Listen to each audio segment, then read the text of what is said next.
창세기 18장 9절에서 15절까지 말씀, 저와 여러분 한 줄씩 교독하시다가 마지막 15절은 다 같이 한 목소리로 공독하시겠습니다.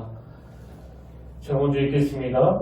그들이 아브라함에게 이르되 내 아내 사라가 어디 있느냐? 대답하되 장막에 있나이다. 그가 이르시되 내년 이맘때 내가 반드시 내게로 돌아오리니 내 아내 사라에게 아들이 있으리라 하시니 사라가 그 뒤 장막문에서 들었더라. 아브라함과 사라는 나이가 많아 늙었고 사라에게는 여성의 생리가 끊어졌는지라. 사라가 속으로 웃고 이르되 내가 노쇠하였고 내 주인도 늙었으니 내게 무슨 즐거움이 있으리요. 여호와께서 아브라함에게 이르시되 사라가 왜 웃으며 이르기를 내가 늙었거늘 어떻게 아들을 낳으려 하느냐? 여호와께서 하지 못할 일이 있겠느냐. 기한이 이를 때 내가 내게로 돌아오리니 사라에게 아들이 있으리라. 우리 다 같이 읽겠습니다. 시작. 사라가 두려워서 부인하여 이르되 내가 웃지 아니하였나이다. 이르시되 아니라 내가 웃었느니라. 아멘. 할렐루야. 반갑습니다. 우리 함께 인사 나누기를 원합니다. 참 잘 오셨습니다. 주님의 이름으로 축복합니다. 오늘도 은혜 많이 받읍시다. 네, 제가 한 가지 더 추가했는데요. 정말 오늘 은혜 많이 받고 돌아가시는 그런 귀한 복된 날이 되기를 원합니다. 주님께서 여러분 10년 가운데 늘 함께 임재하여 주셔서 여러분이 생각하고 말하는 모든 것들을 친히 주관하시고 역사해 주실 줄 믿습니다. 제가 요즘에 보는 책 중에 그 생각의 지도 이런 제목의 책이 있는데요. 제가 그 책 목차를 쭉 보다 보니까 소제목부터 참 흥미로웠습니다. 생각도 길이 난다. 그래서 이 생각도 길이 난다 그 소제목에 나오는 내용 일부를 여러분께 먼저 읽어드리려고 하는데요. 한번 들어보십시오.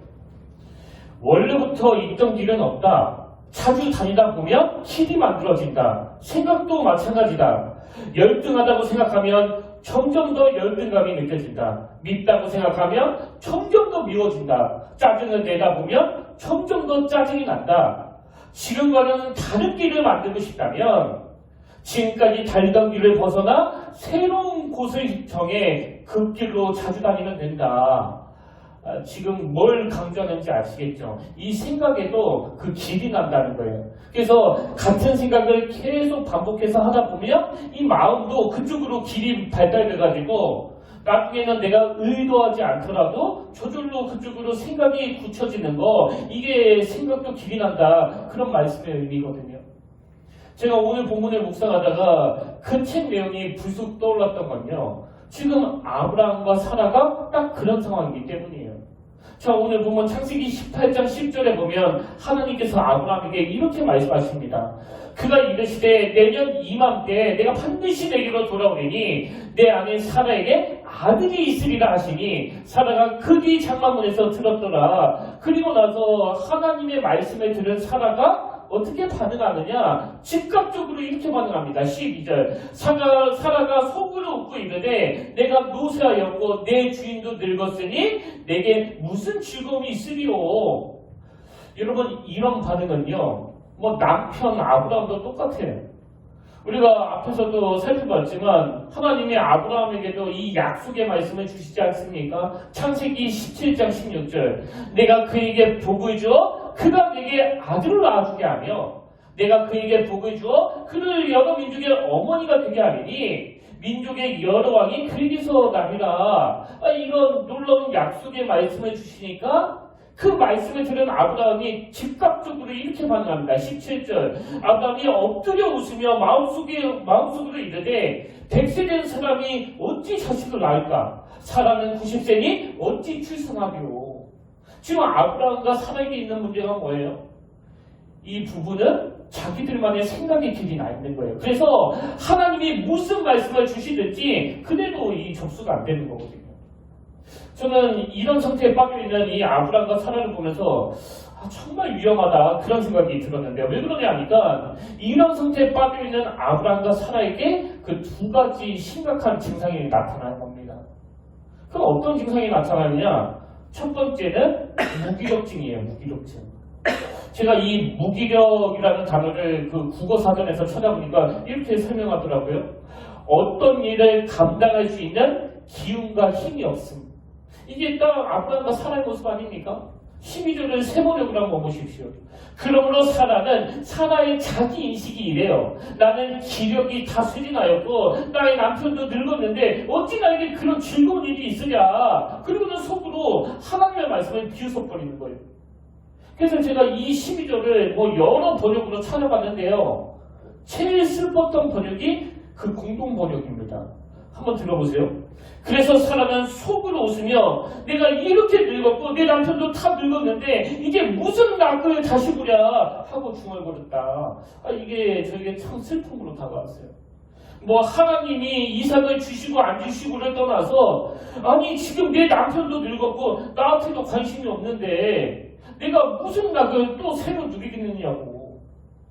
이런 무기력한 모습을 보이는 게 오늘 본문의 사라의 모습인데요. 저도 그 80세를 넘기신 저희 이모를 뵈면서 뭐 순간순간 제 마음이 아픈 게 바로 이 대목이에요. 어느 순간에서부터인가 말씀마다 이런 비슷한 고백을 하시는 겁니다. 아이고 내가 뭐 이제 다 늙었는데 내가 또 무슨 낙을 보겠다고. 저는 우리 교회가 뭐 젊은 사람들이 많아서 막 활기가 넘치는 그런 교회가 되기를 원하지만요. 동시에 나이가 들수록 또 시간이 갈수록 위축감이 들 수밖에 없는 우리 어른들이 정말 말씀을 통해 힘을 얻고 열정을 회복하는 그런 뜨거운 교회가 됐으면 좋겠습니다. 그래서 내가 이 교회를 위해서 뭘 할 수 있겠느냐고 이런 생각을 가지지 않도록. 그런가 하면 이 아브라함과 사라에게서 발견되는 증상이 하나 더 있는데요. 두 번째 증상이 뭐냐? 반복되는 부정적인 언어예요. 반복되는 부정적인 언어. 이 부부가 오늘 본문에서 계속 반복해서 사용하는 언어가 나는 늙었다. 내 남편도 늙었다. 또 나는 할 수 없다. 내 나이에 무슨 낙을 보랴. 이 언어가 굉장히 부정적이에요. 근데 여러분 이 부정적인 언어를 계속 사용하는 게 왜 위험하냐면요. 사람 머릿속에는 하루에도 수천 가지, 수만 가지 생각이 맴도는데 언어는요, 그것을 구체화시켜주는 역할을 해요. 뭐 저 같은 경우도 이렇게 저기 차를 몰고 가다가 갑자기 누가 막 깜빡이도 안 켜고 확 끼어가지고 막 당황을 하면 그때 막 수천 가지 생각이 나거든요. 그런데 저는 뭐 옆에 사람도 없는데 바로 혼자서 이렇게 선언을 해버려요. 살다 보면 뭐 저럴 수도 있지. 뭐 나는 그런 적 없나? 아무도 없는데 제가 저한테 하는 이야기예요. 그럼 제가 왜 저에게 그렇게 선언을 해버리느냐? 그렇게 하지 않으면 제 생각이 계속 그 분노하는 쪽으로 흐르니까요. 이게 참 신기한 게요. 제가 경험해 보니까 뭐 바쁜 일이 있나 보지. 나도 뭐 바쁠 때 없었나? 이렇게 딱 선언하고 나면 그 상대방에 대하여 이해하는 마음이 확 늘어나고요. 정반대로 그 똑같은 상황에서도 막 창문 내리고 운전을 어떻게 그렇게 하십니까? 똑바로 하세요. 이렇게 말하는 순간 사실 제가 막 그만큼 화가 나지 않았는데도 제 안에서 순간순간 막 화가 나는지 막 이 분노가 더 끝간데 없이 흘러가는 걸 느끼거든요. 그 부부 사이에서도 마찬가지 아닙니까? 살다 보면 그 화가 나는 일들이 얼마나 자주 일어납니까? 그래서 우리가 부부 사이에서도 상대 배우자의 그 어지간한 잘못에는 빨리 이렇게 말해버리는 게 좋아요. 살다 보면 뭐 그럴 수 있지.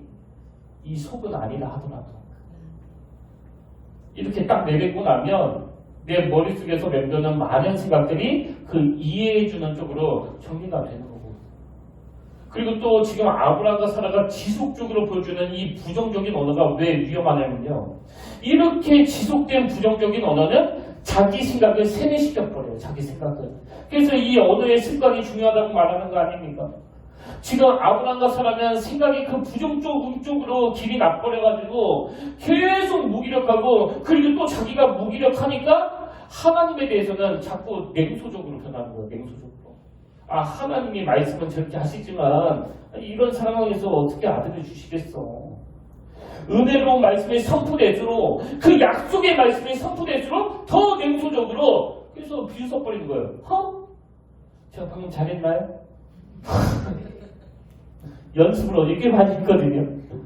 근데 놀랍게도 하나님은 이런 무기력증과 또 부정적인 생각과 언어에 사로잡힌 이 아브라함과 사라를 교정시켜 주시는데요. 오늘 본문에 보니까 하나님의 그들의 잘못된 생각과 말을 깨트리는 아주 강력한 말씀을 주십니다. 이게 저에게도 굉장히 도전이 되는데요. 자, 본문 13절 14절을 보십시오. 여호와께서 아브라함에게 이르시되 사라가 왜 웃으며 이르기를 내가 늙었거늘 어떻게 아들을 낳으려 하느냐. 그리고는 하나님의 강력한 말씀이 14절에 나옵니다. 여호와께 능하지 못한 일이 있겠느냐. 그래서 저는 지난 한 주간 동안에요, 이 말씀을 정말 많이 독백했습니다. 마음에 좀 부정적이고 그 억울한 생각들이 막 들어올 때마다 이렇게 선언해버리는 거예요. 여호와께 능하지 못한 일이 있겠느냐. 여러분, 이 하나님의 강력한 말씀에는 지금 부정적인 쪽으로 생각이 길이 나버린 이 아브라함과 사라를 향한 너무나 소중한 두 가지 권면의 말씀이 내포되어 있는데요. 자, 어떤 권면의 말씀이 들어가 있느냐? 여러분, 여호와께 능하지 못한 일이 있겠느냐? 이 말씀 속에는요, 너의 생각에 초점을 바꾸어라. 너의 생각에 초점을 바꾸어라. 이런 말씀이 내포되어 있습니다. 자, 제가 방금 읽은 그 13절에 나오는 이 주어를 여러분 한번 유심히 보십시오. 여호와께서 아브라함에게 이르시되 사라가 왜 웃으며 이르기를 내가 늙었거늘 어떻게 아들을 낳으려 하느냐. 여러분, 지금 주어가 누구예요? 내가예요. 이 사라 자신이 주어예요. 그래서 늙은 나, 아기를 가질 수 없는 나, 이게 13절의 이 사라의 초점이라면 바로 앞에 나오는 12절도 마찬가지입니다. 자, 12절에 보십시오. 사라가 속으로 웃고 이르되, 여기 또 주어가 나옵니다. 내가 노쇠하였고 자기 남편입니다. 내 주인도 늙었으니 그 다음에 내게 무슨 즐거움이 있으리요. 지금 계속 반복되는 주어가 사라 자기 자신이에요. 그리고 자기 남편입니다.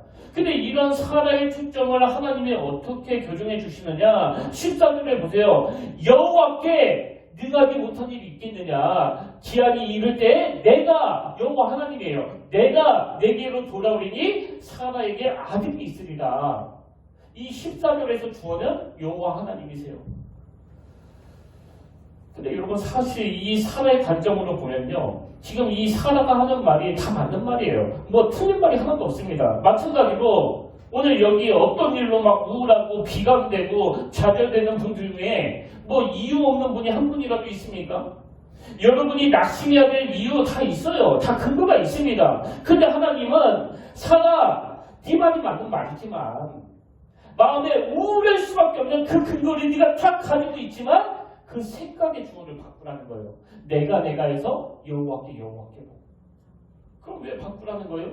그게 아무리 불가능한 일이라 할지라도 네가 이건 아무도 못해 이렇게 생각하는 그 문제라도 그것을 뛰어넘어 일하시는 그 하나님이 일하실 것이기 때문에, 이런 내용이 우리가 잘 아는 그 민수기 13장에도 나오는데요.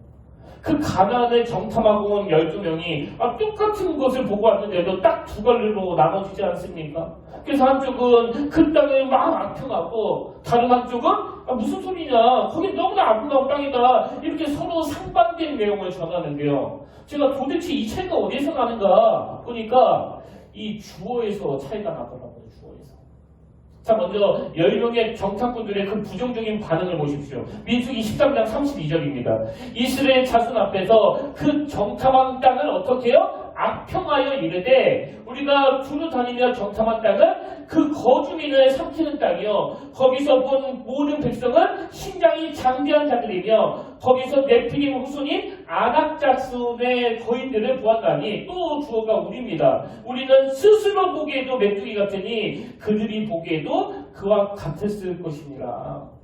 지금 그 땅을 보고 악평이라고 말하고 있는 이 10명의 정탐꾼들은요, 그 주어가 우리는이에요. 우리는. 그러다 보니까 뭐 결론이 우리는 정말 메뚜기 같다, 참 비참하다, 초라하다, 이렇게 결론이 날 수밖에 없는데요. 그 다음에 그 생각의 초점을 바꾼 여호수아와 갈렙의 평가를 보시죠. 민수기 14장 7절. 이스라엘 자손의 온 회중에게 말하여 이르되, 우리가 두루 다니며 정탐한 땅은 심히 아름다운 땅이라. 지금 완전히 다른 평가를 하지 않습니까? 그럼 여호수아와 갈렙은 어떻게 이런 평가가 가능했나? 그 다음 8절에 보니까 주어가 하나님이에요. 여호와께서 우리를 기뻐하시면 우리를 그 땅으로 인도하여 들이시고 그 땅을 우리에게 주시리라. 이는 과연 젖과 꿀이 흐르는 땅이니라. 여러분, 생각의 초점을 자기에게 맞추면 스스로 보기에 메뚜기 같은 존재라는 그 비관밖에 나오지 않습니다. 제가 5년 전에 평택에서 단독 목회를 시작하고 나서 지금까지 싸우는 게 바로 이 문제예요. 내 안에 이 열등감이 꿈틀꿈틀 비집고 들어올 때마다 내 안에서 나는 아무것도 할 수 없어, 나는 이 무기력증이 만들어질 때마다 자꾸 내 생각의 주어를 바꾸는 거예요. 여호와께서. 그리고 뭐 교회 규모가 크고 작고를 떠나서 저는 교회라면 마땅히 해야 되는 일들보다 그 눈앞에 보이는 현실적인 문제로 머리가 복잡해질 때마다 여호와께서 우리를 기뻐하시며 우리를 그 땅으로 인도하여 들이시고 이 말씀으로 날마다 싸우는 겁니다. 그래서 주어가 하나님으로 바뀌는 순간 제 목회는 점점 더 시간이 갈수록 아름다운 목회가 되는 거고요. 뭐 아무 일도 안 해도 되는 그 편안한 자리에 앉아있다 하더라도 주어가 제가 되면 저는 초라한 메뚜기가 되는 거예요. 그 다리 잡고 딱 두 번만 흔들면 뚝 풀어지는 게 그 메뚜기 아닙니까? 그래서 지금 하나님은 그 무기력증에 빠져 부정적인 말만 되풀이하고 있는 이 아브람과 사라를 향하여 여호와께 능하지 못한 일이 있겠느냐 이 말씀을 주시면서 제발 너희 시선을 좀 옮겨라 그 말씀을 하시는 거예요. 그런가 하면 두 번째로 이 하나님의 권면에는 어떤 내용이 들어가 있느냐, 이 하나님으로 인한 감탄과 경이로움을 회복하라 이런 명령이 내포되어 있는 겁니다. 제가 이게 무슨 말씀인지 설명해 드릴게요. 14절을 다시 한번 보십시오. 여호와께 능하지 못한 일이 있겠느냐, 기한이 이를 때에 내가 내게로 돌아오리니 사라에게 아들이 있으리라. 여러분, 여기 나오는 여호와께 능하지 못한 일이 있겠느냐 할 때 이 능하다라는 이 단어는 능력을 가리다, 놀랍게 여기다, 경이롭게 여기다 이런 뜻을 가진 팔라라는 단어인데요. 이 단어가 시편 71편 17절에도 나옵니다. 하나님이여 나를 어려서부터 교훈하셨으므로 내가 지금까지 주의 기이한 일들을 전하였나이다. 여기 나오는 기이한 일, 이게 오늘 본문에 나오는 팔라예요. 기이한 일. 그러면 이 단어가 여호수아 3장 5절에도 나오는데요. 여호수아가 또 백성에게 이르되 너희는 자신을 성결하게 하라. 여호와께서 너희 가운데 기이한 일들을 행하시리라. 여기 나오는 기이한 일, 이게 팔라예요. 여러분, 지금 지도자 여호수아가 그 백성들에게 너희는 자신을 성결하게 해라, 하나님의 백성다운 모습을 갖추라, 거룩을 추구해라 이런 요구를 하면서 왜 여호와께서 너희 가운데 기이한 일들을 행하시리라 이런 기대감도 함께 주고 있는 거예요. 제가 이 말씀을 보면서 깨닫는 게 뭔지 아십니까? 여러분, 우리가 이 악한 세상에 물들지 않기 위해서는요, 이 세상과 구별되어 성결을 추구하고 또 거룩도 추구해야 되지만 여호와 하나님께서 하신 그 기이한 일들에 대하여 감탄과 경이로움을 회복하는 게 바로 이 악한 세상에 물들지 않는 방법이라는 거예요. 제가 조금 전에 언급해드렸던 시편 71편도 마찬가지예요. 17절을 다시 보십시오. 하나님이여 나를 어려서부터 교훈하셨으므로 내가 지금까지 주의 기이한 일들을 전하였나이다. 그리고는 18절을 세 번역으로 보세요. 내가 이제 늙어서 머리카락이 희끗희끗 인생의 서리가 내렸어도, 여기 보니까 지금 이 시편 시인은요 오늘 본문의 아브라함과 사라하고 똑같은 상황이에요. 인생의 그 후반전을 달려가고 있습니다. 그래서 내가 이제 늙어서 머리카락이 희끗희끗 인생의 서리가 내렸어도 하나님 나를 버리지 마십시오. 근데 아브라함 부부와 어떤 차이가 있는가 보니까 이 시인은 뭐라고 고백합니까? 18절 하반절, 주님께서 팔을 펴서 나타내 보이신 그 능력을 오고 오는 세대에 전하렵니다. 지금 똑같이 늙었다고 말하고 있는 이 시편 시인하고 오늘 본문에 나오는 이 아브라함과 사라하고 결정적으로 다른 게 뭐예요?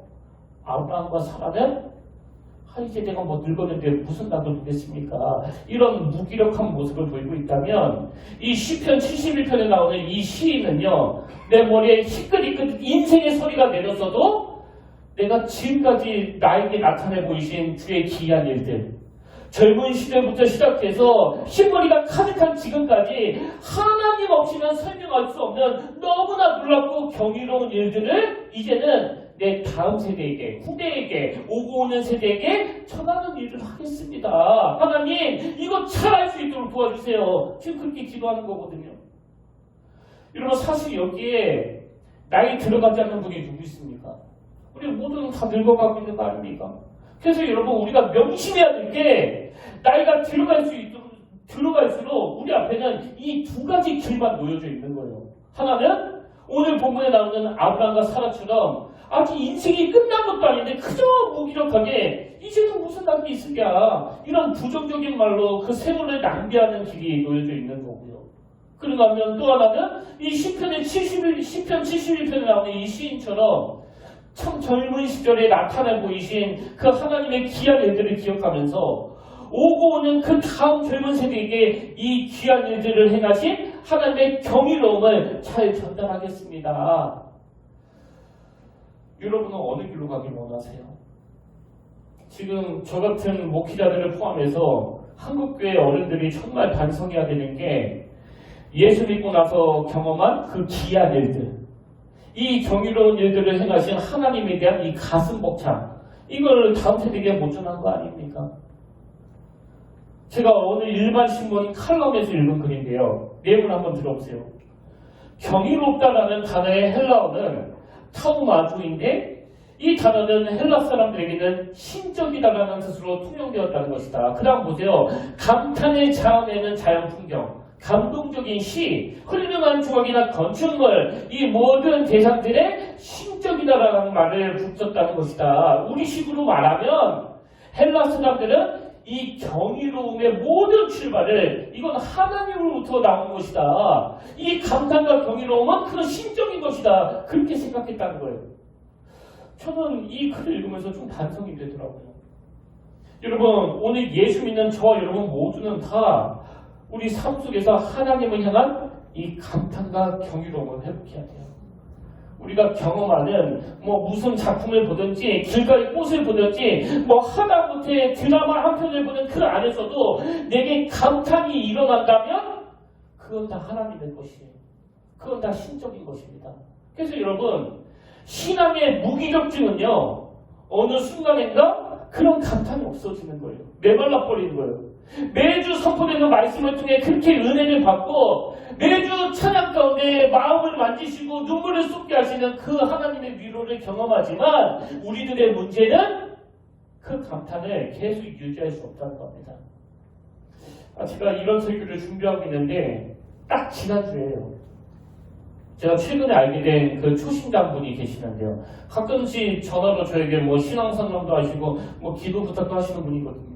근데 지난주에 오래간만에 전화하셔서 이런저런 이야기를 나누는데 이분이 무슨 말씀을 하시는가 하니까 이제 이사를 가가지고 그 지역에 가까운 작은 교회로 다니게 됐는데 지난주에 이분이 출석한 교회의 말씀이 너무나 좋았다는 거예요. 이게 그냥 좋았다가 아니고요. 정말 너무나 좋았대요. 그래서 제가 또 그 욕심이 나잖아요. 그 설교 나도 좀 듣고 은혜 좀 받읍시다 그랬더니 이분이 그 설교 영상을 저에게 보내줬는데요. 얼마나 그 기대가 되겠습니까? 그래서 정말 제가 정말 은혜 받으려고 작정을 하고 그 설교를 들었는데요. 이분이 어느 부분에서 그렇게 은혜를 받았지? 지금 같은 설교를 놓고도 이렇게 반응이 다른 거예요. 여러분이 보시기에 지금 제가 정상 같습니까? 그 초신자분이 정상 같습니까? 이게 지금 저의 심각한 병인 거예요. 이 교만한 거. 오래 예수 믿는 분들이 이걸 조심해야 돼요. 지금 초신자는 가슴이 벅차서 눈물을 훔치는데 그 가슴이 메말라져가지고 어느 부분에서 은혜를 받았지? 오늘 우리가 회복해야 되는 건요. 하나님 은혜에 대한 이 감탄과 감격과 경이로움을 회복하는 겁니다. 그 J.K. 체스터턴이라는 분이 쓴 책 중에 정통이라는 책이 있는데요. 그 책에 보면 이런 내용이 나옵니다. 우리가 아주 어릴 때는 굳이 동화가 필요 없었다. 아무 이야기로도 충분했고 사는 것 자체가 흥미로웠다. 여러분 기억나시나요? 어릴 때 무슨 동화가 필요합니까? 온 세상이 다 동화인데. 근데 어른이 되면서 점점 그 감정이 메말라지니까 그 비싼 돈 주고 막 뮤지컬 보러 가고 뭐 또 콘서트 보러 가는 거 아닙니까? 어릴 때는 그런 게 필요 없어요. 사는 것 자체가 감탄이에요. 그 다음 들어보세요. 7살짜리 아이 통은, 그 7살짜리 아이가 읽은 동화 내용입니다. 7살짜리 아이 통은 동화에서 문을 열고는 용이 있는 것을 보았다는 이야기만 들어도 흥분한다. 여러분 지금 이 통이 그 동화책을 보는데요. 그 책에서 문을 열었더니 그 용이 있다는 거예요. 용이. 여러분은 이 내용이 흥분이 되세요? 그럼 왜 아이들은 그런 내용을 보고도 흥분을 하느냐? 그 다음 내용이 이렇습니다. 성인들은 로맨틱한 이야기를 좋아하지만 아이들은 현실적인 이야기를 좋아한다. 현실적인 이야기가 곧 로맨틱하다고 생각하기 때문이다.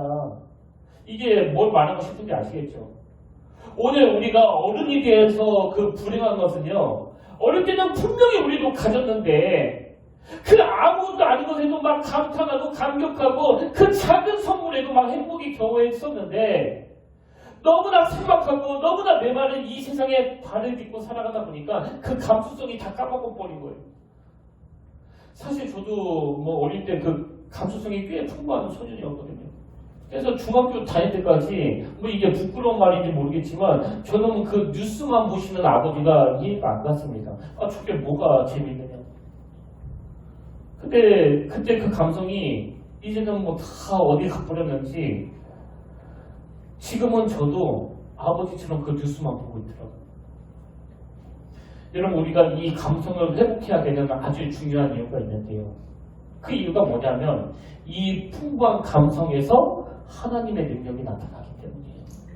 자 이게 무슨 말씀인지 시편 8편에 나오는 이 다윗의 고백을 한번 보십시오. 시편 8편 1절입니다.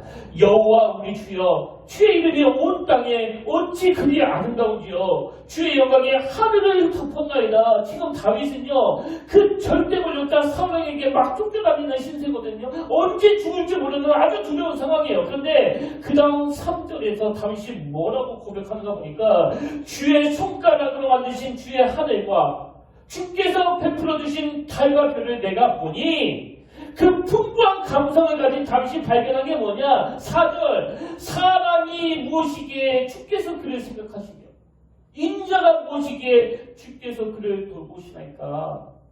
그 풍부한 감성이 이 다윗으로 하여금 별 하나를 보고도 주님이 나를 생각하신다는 것을, 달 하나만 보고도 주님이 나를 돌보신다는 것을 느끼지 않으니까 그 두려운 상황 가운데서도 다윗은 절대로 초라해지지 않는 거예요. 오늘 본문에 나오는 아브람과 사라가 완전히 대조적인 모습 아닙니까?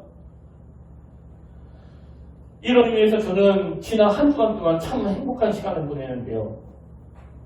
지금 우리 교회가 매월 첫째 주에 그 미자리 교회 그 성경금을 계속 보내드리고 있거든요. 뭐 이번에도 그 성교비를 보내드렸더니 그 목사님 중에 한 분이 바로 저에게 전화를 하셔서 이런 말씀을 하시더라고요. 목사님, 이번 성교비는 제가 좀 다른 곳에 사용하려고 합니다. 그래서 제가 내용을 들어보니까요. 이분이 아시는 목사님 중에 지금 뭐 경제적으로 너무나 어려운 목사님들이 그렇게 많다는 거예요. 오죽하면 지금 뭐 당장 쌀 팔 돈도 없을 정도로 너무나 힘들게 목회하시는 분들이 있는데 이번에 평택교회에서 보내주신 그 성경금으로 그분들에게 쌀을 사드리겠다는 거예요. 뭐 너무나 대단한 목사님 아닙니까? 지금 이 목사님도 굉장히 힘든 상황이라고 제가 알고 있거든요.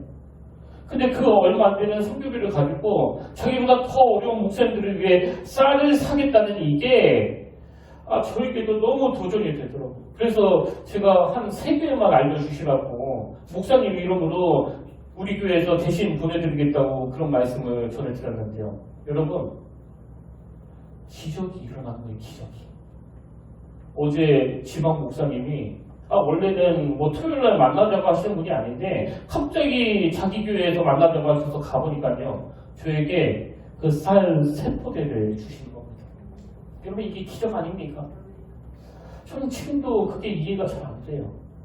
왜 이번 주에 그 목사님을 통해 쌀을 후원하고 싶다는 이야기를 듣게 하셨는지, 그리고 왜 그 지방 목사님은 우리 교회에 쌀을 후원하고 싶으셨는지 저는 그게 다 하나님의 은혜라고 생각하거든요. 이건 하나님 없이는 설명이 안 되는 일이에요. 아니 어떻게 이런 일이 일어날 수 있겠느냐고요. 이제 제가 왜 한 주간 동안에 그렇게 행복한 시간을 보내는지 설명해 드릴게요. 지난 한 주간 제가요, 이번 일을 포함해서 평택에서 목회하는 지난 5년 내내 하나님 이름 석자 없이는 도무지 설명할 수 없는 기적 같은 일들이 너무 많이 일어난 내 삶을 돌아보게 된 거예요. 그래서 너무 감격이 되는 겁니다. 너무 행복한 거예요. 이번에 제가 큰 걸 깨달았는데요. 여러분, 행복은요, 뭐 많이 가졌고 적게 가졌고 이 처지의 문제도 아니고 또 내가 힘들고 안 힘들고 이 상황의 문제도 아니더라고요. 그럼 인생의 행복은 언제 주어지느냐? 이 하나님의 은혜, 하나님이 행하신 이 경이로운 일들을 내 일상 가운데 경험할 때 그 행복이 주어진다는 겁니다. 내가 그 목사님에게 진심으로 감사한 게 하나님이 왜 저에게 이런 일을 경험케 하셨는가를 묵상해 보니까요. 이게 다 하나님의 배려더라고요, 배려. 오늘 이 설교를 해야 되니까. 그래서 그저 이론뿐인 설교가 아니라 실질적으로 경이로운 하나님을 내가 먼저 경험하고 이 감격으로 여러분들 앞에서 설교하기를 원하시는 하나님의 배려. 어제 그 목사님과 함께 쌀을 제 차에 싣고서 그 목욕실에 가서 한 2시간 정도 대화를 나눴는데요. 그 목사님이 왜 이런 나눔을 하게 됐는지를 설명하시면서 이런 말씀을 하시더라고요. 요즘에 자기 그 동기 목사님들로부터 계속 들리는 이야기가, 야, 우리 동기 중에 누가 지금 성적인 문제로 목회를 그만뒀다더라. 또 누구는 금전적인 문제로 교회에서 쫓겨났다더라. 그런 이야기를 심심치 않게 듣고 계신다는 거예요. 그래서 이 목사님이 그게 너무 막 충격이 돼가지고 한동안 그 번아웃 크게 걸렸다고 하는데요. 그 가운데 이분이 분석해 봤대요. 아니 그렇게 오래 목회를 했음에도 불구하고 왜 그런 순간적인 유혹에 넘어지는가? 목회자가. 이 목사님이 찾은 답이 뭔지 아세요? 그렇게 유혹에 넘어간 동기들은요, 이 말씀과 이 하나님의 말씀과 자기의 삶의 간격을 줄이지 못했다는 거예요. 좁히지 못했다는 겁니다. 이 말씀과 삶의 간격을. 그럼 그 목사님들은 왜 말씀과 삶의 간격을 줄이지 못했을까요? 이 하나님을 향한 감탄을 잃어버렸거든요. 그래서 강단에서는 성도들을 향해 하나님의 말씀을 대언하지만 정작 자기는 하나님에 대한 이 감탄을 잃어버렸기 때문에 목회가 무기력해질 수밖에 없는 거예요. 그래서 그 세상 유혹에 그렇게 쉽게 현혹되는 거 아닙니까? 그렇기 때문에 우리는 항상 이 선포되는 말씀을 내 삶에 적용하려는 이 몸부림을 치기 위해서 다윗처럼 이 하나님을 향한 감탄을 회복하셔야 돼요. 그래야 세상 유혹으로부터 나를 지켜낼 수 있고, 그래야 신앙의 무기력증을 탈퇴할 수 있다는 겁니다. 그리고 오늘 저와 여러분이 이 말씀과 삶의 간격을 줄여나가는 과정에서 하나님을 주어로 삼고 하나님을 내 마음의 주인으로 모신다면 이 하나님의 은혜, 이 하나님의 경이로움은 우리 심령을 떠나지 않을 줄로 믿습니다. 결론을 이렇게 맺기를 원합니다. 그 영화 같은 걸 보면 이제 맨 마지막 부분에 그 후 1년 뒤 뭐 이런 게 나오잖아요. 제가 오늘 결론을 그렇게 맺으려고 하는데요. 아브라함과 사라가 그 하나님의 약속을 신뢰하지 못하고 비웃어버리지만 그 후 1년 뒤 하나님은 예정대로 약속하신 대로 그들에게 아들을 주십니다.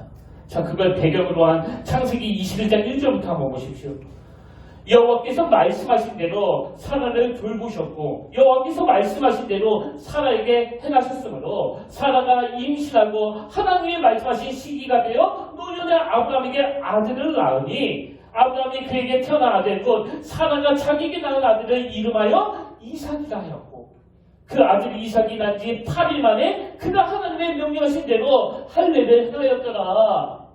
그리고 나서 1년 전에 그 하나님의 약속에 대해 막 비웃던 이 사라가 그 다음 6절에서 뭐라고 고백합니까? 사라가 이르되 하나님이 나를 웃게 하시니 하나님이 나를 웃게 하시니 듣는 자가 다 나와 함께 웃으리로다.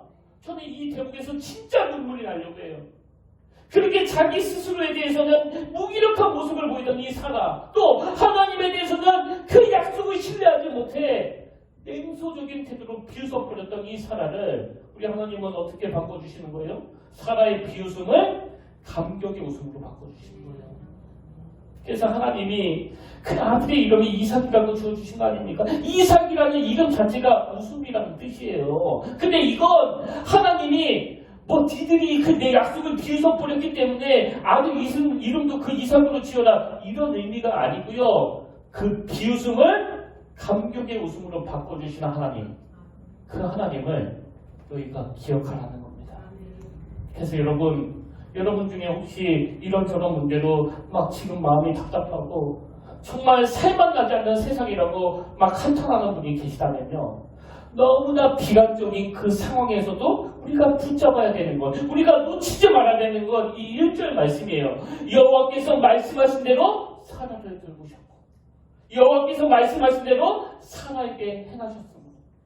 우리가 이 하나님의 말씀을 붙잡을 때 이 말씀이 저와 여러분으로 하여금 그 비웃음을 환희의 웃음으로 바꿔주시는 하나님이심을 삶 가운데 맛보게 하실 줄로 믿습니다. 그래서 사라의 비웃음을 감격의 웃음으로 바꿔주시는 하나님이 오늘 저와 여러분 삶에도 동일하게 역사하신 분이심을 믿음으로 말미암아 이번 한 주간 그 하나님의 경이로운 은혜들이 많이 경험하게 되시기를 주님의 이름으로 축복합니다. 그래서 저는 오늘 결단 찬양으로 이 다윗의 감격이 담긴 시편 8편을 같이 부르기를 원하는데요. 그러면 이 시간 우리가 이 찬양 부를 동안에 이 다윗이 가졌던 그 감격을 한번 마음으로 느껴보시고 또 누리시면 좋겠습니다. 여호와 우리 주여, 주의 이름이 온 땅에 어찌 그리 아름다우며 주의 이름이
하나님 아버지, 오늘 하나님의 말씀을 내 영혼이 감격으로 받기를 원합니다. 아버지, 인생의 행복은 그 환경의 문제가 아니라, 상황의 문제가 아니라 하나님의 은혜를 누리느냐 또 못 누리느냐의 문제라고 한다면, 우리에게 하나님 없이는 도저히 설명할 수 없는 너무나 많은 놀라운 일들을 맛보게 하신 그 하나님 아버지에 대한 감탄과 경이로움을 허락하여 주시옵소서.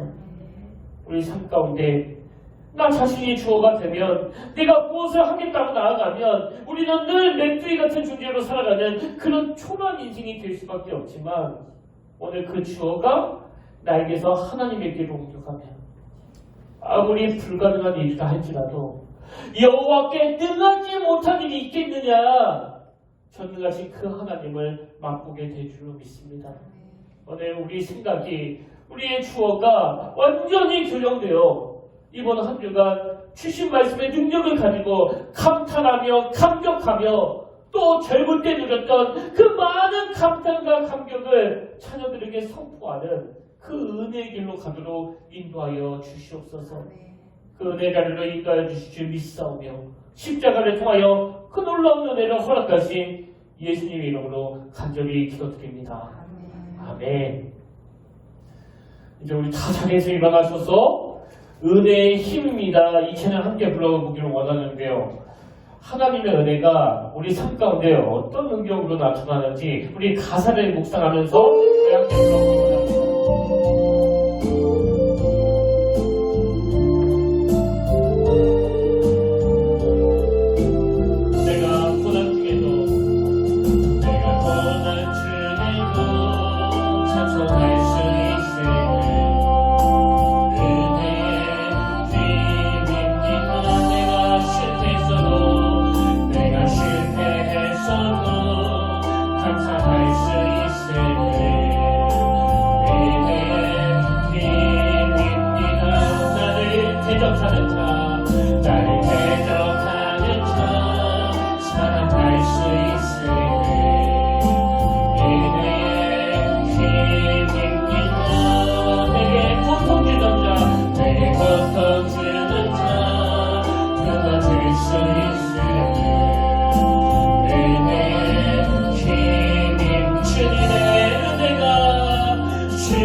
우리 주여, 주의 이름이 온 땅에 어찌 그리 아름다운지요. 주의 영광을 하늘 위에 두셨나이다. 주의 손가락으로 만드신 주의 하늘과 주가 베풀어 주신 달과 별을 내가 보니 초라한 우리 인생이지만 사람이 무엇이간데 주께서 저를 생각하시며 인자가 무엇이간데 주께서 저를 권고하시나이까. 나를 웃게 하시는 하나님, 지금 하나님을 향한 비웃음이 난무하는 이 땅 이 시대 속에 물들어 우리도 때때로 하나님의 약속을 놓쳐버릴 때가 많은데 오늘 이 사라의 비웃음을 환희의 웃음으로 바꿔주신 하나님, 우리에게도 우리 가족에게도 우리 교회에도 그 하나님의 능력과 역사가 나타나게 하여 주시옵소서. 이번 한 주간 동안 웃게 하시는 그 하나님으로 말미암아 살만 나지 않는 세상이 아니라 천만원 번 주님과 더불어 사람을만 하나라고 고백하는 그 은혜의 한 주간이 되도록 인도하여 주시옵소서. 이제는 우리 주 예수 그리스도의 은혜와 하나님 아버지의 다없는 사랑과 성령님의 감동, 감화, 위로 교통 충만하심의 역사가 오늘 주신 말씀 마음에 품고 웃게 하시는 하나님과 손잡고 소풍길 같은 인생 꿈꾸며 나아가기를 하나님 앞에 소원하며 예배하는 모든 주의 자녀들 머리 위에 지금부터 영원토록 함께 하시기를 간절히 축원하옵나이다.